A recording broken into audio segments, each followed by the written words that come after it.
Is Jordan Peterson going to become Catholic? Hey, I'm Father David Michael. I am a Catholic priest, and I recently saw a video of Jordan Peterson being interviewed about that exact question, and I thought it'd be interesting to take a look at it with all of you. I do want to say, first off, that I appreciate a lot about Jordan Peterson. He has said a lot of stuff that's been very, very helpful to me in my own life and in my priesthood, in my ministry.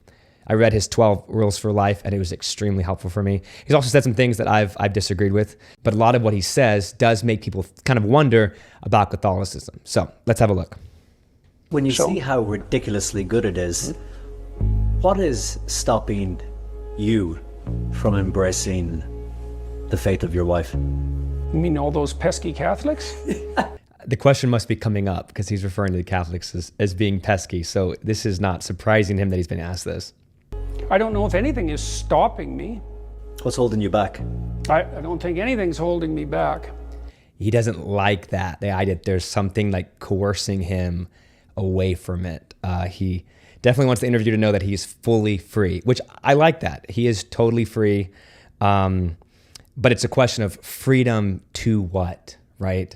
He's totally free, but if you're not a Catholic, you're not free to receive the Eucharist. You're not free to have the same relationship with Mary. You're not free to enter into the sacraments in the same way that you might. So what is that freedom actually? Everybody's got their own destiny. And so... Is it in yours? Is it in mine? Kind of pushes him. I would say it's unlikely. But... Why do you say unlikely?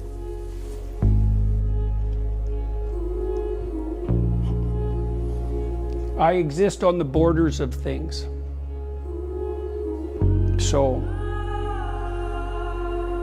why is that? I don't know, but that's how it is. He says he exists on the borders of things. Why is that? He said that's the way it is. Well, first I would say each of us is choosing that. We choose where we stand. So he says nothing's stopping him, but he says that's kind of just the way it is. So kind of which one is it? And I would say that Jordan Peterson does exist on the fringe of things. He kind of looks at things with you. He's not necessarily in one of the tribes necessarily. And God definitely uses that. I mean, God uses that in a really powerful way. But I think it's not just a question of can God use Jordan on the fringes of things. It is a question of what's best for him. Because ultimately, yes, God can use us if we're not Catholic in some way. But that means we're not in the fullness of truth. And I think one thing I would point out too is that what's good for Jordan Peterson is good for everyone else. And what's good for everyone else is good for Jordan Peterson. It's not as if it would be good for him if he became Catholic, but it would hurt his ability to minister to other people. That doesn't make sense to me. I wouldn't be a better herald of Christ's gospel if I hadn't become a priest or I had never been baptized, right? Following the Lord the most intimately is what ultimately is going to most intimately bring others to him as well. You look at the scriptures and when Jesus asked the apostles, who do people say that I am? Ultimately, what does he really care about? Who they say that he is. That's ultimately what he's most concerned about, is not just ideas about him, but who they actually view him as in their lives. And I think it's the same question for Jordan Peterson and for everybody. No, but who do you say that Jesus is? And what exactly is that worth to you?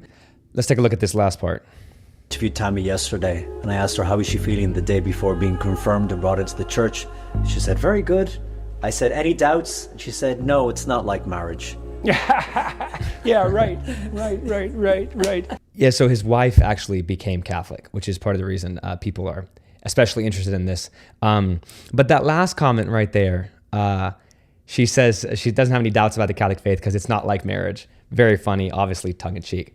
But I would actually say, considering that it kind of is like marriage in the sense that you don't stay on the fringes, right? If you told someone that you were dating, hey, I really love you a ton. I like you a lot. I could see us together. And she says, okay, well then let's get married. Like let's make this a thing. And then you said, well, I think my place is on the fringes. Like Jordan says about Catholicism. My place is on the fringes, right? Then I think she would say, well, it must not mean that much to you. Like if your place is on the fringes, then you won't ever have the freedom to enter and to experience the intimacy of the marital relationship. And ultimately, marriage is just a foreshadowing of the intimacy we get to experience with Christ in heaven.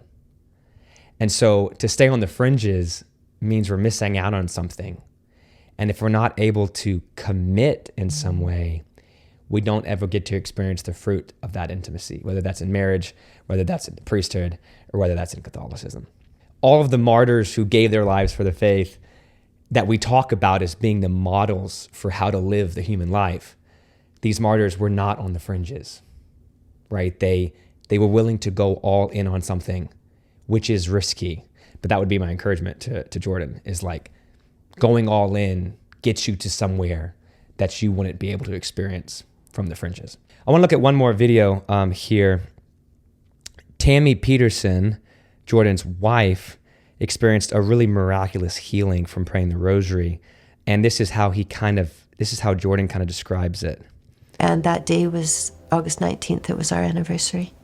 You know, it's very difficult to disentangle these things because we had excellent surgeons. The intervention of the radiologist could well have irritated the tissue that was damaged enough to facilitate healing. And that's the simplest explanation. But the fact that it did occur on our 30th wedding anniversary, and that is what Tammy had said would happen months before, when she had no way of knowing that or even any reason to assume it. Well, you know, I don't know what to make of that. I'm pretty happy about it. She's also, as far as we know, the only person who ever survived this cancer. So that's how it is. Yeah, so it's interesting. She's cured, and apparently she had some kind of premonition that she would be cured on their 30th wedding anniversary, which is what he's referencing there. But you can kind of see in his demeanor, it's kind of like, I don't really know what to make of it. That's how it is. I'm glad she's healed. That's how it is. Kind of being on the fringes still. And so, you know, keep praying for him. Certainly, God's using him in a powerful way. I'll kind of close with this. As Catholics, we shouldn't need a celebrity to convert to the faith to validate our own faith. I don't feel better about Catholicism if a celebrity chooses Catholicism. I believe Catholicism is true. And if I follow it, it's because I believe it's true, not because somebody who's famous follows it. That being said, we obviously celebrate every conversion because we will the good of every person, and we want them to experience the fullness of life in Christ. So, of course, I celebrate celebrity conversions, but not because it makes me feel better about my faith, but because it's ultimately good for them and good for the world that they follow Christ. So those are my thoughts. What do you guys think about Jordan Peterson, about his perspective, about him possibly becoming Catholic or not becoming Catholic?